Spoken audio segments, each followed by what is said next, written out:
So the question is, why should developers work with designers?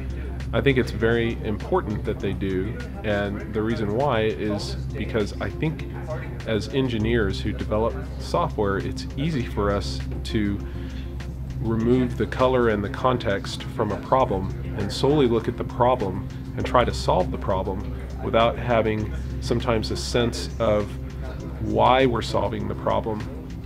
When we work with designers, I feel like we're able to benefit from the color that they're able to add to the conversation regarding what it is that we're doing as software developers. Designers and developers need to work together so that they can make things that actually work. The example that comes to mind for me is the Audi app that we created.